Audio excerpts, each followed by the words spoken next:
আসসালামু আলাইকুম এভরিওয়ান, সবাইকে স্বাগত জানাচ্ছি দ্য কার্ভের আজকের ভিডিওতে। আমি জাইদুল এইচ আছি আপনাদের সাথে এবং আজকে আপনাদের সাথে শেয়ার করব 3 ডেডলি ডিজাইন সিনস। চলুন শুরু করা যাক।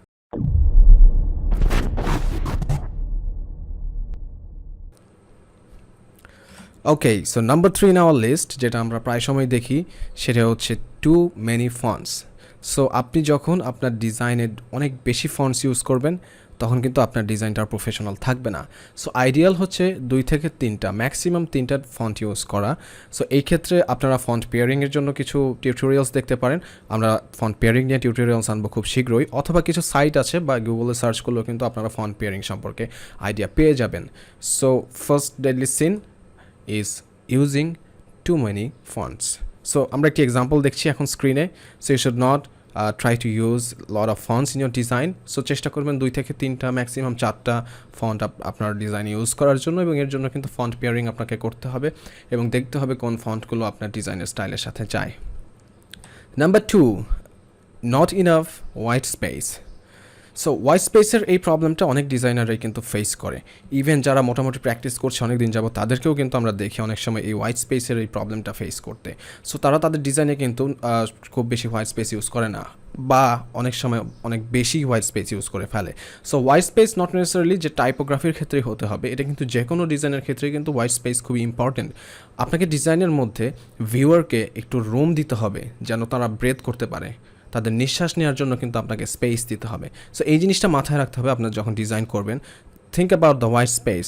সো আমি এখানে আপনাদেরকে এক্সাম্পল দেখাচ্ছি, এটা নিয়ে আমি প্রায় সময় বলি বা আপনাদেরকে বলেছি। সেটা হচ্ছে হোয়াইট স্পেস কিন্তু নট নেসেসারি টাইপোগ্রাফির জন্য, আপনি কিন্তু সব কিছুর জন্যই কিন্তু হোয়াইট স্পেস ইম্পর্টেন্ট। আপনি যখন একটা লোগো ডিজাইন করছেন, লোগো ডিজাইনের সময়ও কিন্তু আপনাকে হোয়াইট স্পেসটি মাথায় রাখতে হবে।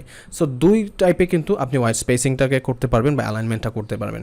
সেটা একটা থাকে হচ্ছে ম্যাথমেটিক্যাল, যেটা আমরা আমাদের সফটওয়্যারের মধ্যে পেয়ে থাকি, সেন্টার অ্যালাইন আর হোয়াট এভার। সো সেটা থাকে একটা, আর আরেকটা থাকে হচ্ছে অপটিক্যাল অ্যালাইনমেন্ট বা অপটিক্যাল স্পেসিং, যেটা আপনি করতে চাচ্ছেন।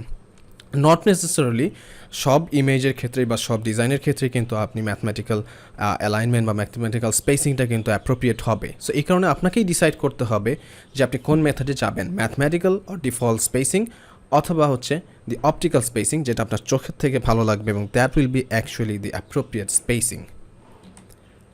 And the last and final, the most important crucial design sin হচ্ছে ব্যাড কন্ট্রাস্ট।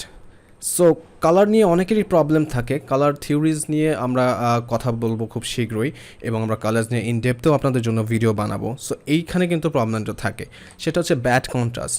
এবং ব্যাড কন্ট্রাস্টের জন্য যেটা হয়, ফার্স্টলি হচ্ছে কালার নিয়ে ব্যাড কন্ট্রাস্টের প্রবলেমে ফেস করে ডিজাইনাররা যারা শুরু করতে চায়। সো আপনাদেরকে মাথায় রাখতে হবে কন্ট্রাস্টের ব্যাপারে খুব ফোকাস থাকতে হবে। এর জন্য আপনারা গুগলে কিছু সার্চ করে দেখতে পারেন ব্যাড কন্ট্রাস্টের এক্সাম্পল, অথবা আপনারা গুড কন্ট্রাস্টও ইউজ করতে পারেন। সো কালারের ক্ষেত্রে আপনাদেরকে একটি প্রো টিপ দিয়ে দিব। যখন আপনারা কমপ্লিমেন্টারি কালার নিয়ে কাজ করবেন, কমপ্লিমেন্টারি কালার যদি আপনি 50-50 নেন, তাহলে কিন্তু সেই কন্ট্রাস্টটা ভালো হবে না। সো এই ক্ষেত্রে আপনারা যেটা অ্যাপ্লাই করবেন, 80-20 প্রিন্সিপাল দিয়ে অ্যাপ্লাই করবেন।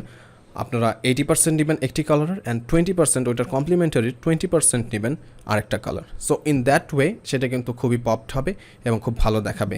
অ্যান্ড কন্ট্রাস্টের ব্যাপারটি কিন্তু শুধুমাত্র কালারের ক্ষেত্রে না, এটা আপনার সাইজ, স্পেসিং, এগুলোর ক্ষেত্রেও কিন্তু কন্ট্রাস্টটা ম্যাটার করে। সো বেসিকলি আপনার ওভারঅল ডিজাইন দেখে কিন্তু আপনার ডিসাইড করতে হবে how you want to contrast. আপনাকে কিন্তু একজন ভিউয়ারকে গাইড করতে হবে যে সে কোন দিকে দেখবে বা কীভাবে আপনি প্রেজেন্ট করবেন। সো আমরা একটি এক্সাম্পল দেখতে পাচ্ছি এখানে। সবগুলো মোটামুটি আমরা যে 3টি ডেডলি সিনের কথা বলেছি এখানে আপনি পাবেন: bad contrast, too many fonts, and not enough spacing. So এই 3টা জিনিস মাথায় রাখবেন ডিজাইন করার সময়, যে আপনার ডিজাইনের কন্ট্রাস্টটা কি ঠিক আছে কিনা, আপনার ডিজাইনের স্পেসিংটা কি ঠিক আছে কিনা, ব্রিদিং রুমটা কি আছে কিনা ঠিকভাবে, অ্যান্ড ফাইনালি আপনি কি খুব বেশি ফন্টস ইউজ করছেন কিনা, বা আপনার ফন্টের অ্যালাইনমেন্ট অ্যান্ড ফন্ট যেটা আপনি চুজ করছেন সেইটা ঠিক আছে কিনা। সো হোপফুলি এই 3টা সিন যদি আপনারা অ্যাভয়েড করতে পারেন, আপনাদের ডিজাইন আরও প্রফেশনাল হবে। Hope this video helps. যদি ভিডিওটি ভালো লেগে থাকে আমাদেরকে একটি লাইক দিবেন এবং আমাদের চ্যানেলটি সাবস্ক্রাইব করে আমাদের সাথেই থাকবেন। দেখা হবে পরবর্তী ভিডিওতে ইনশাআল্লাহ।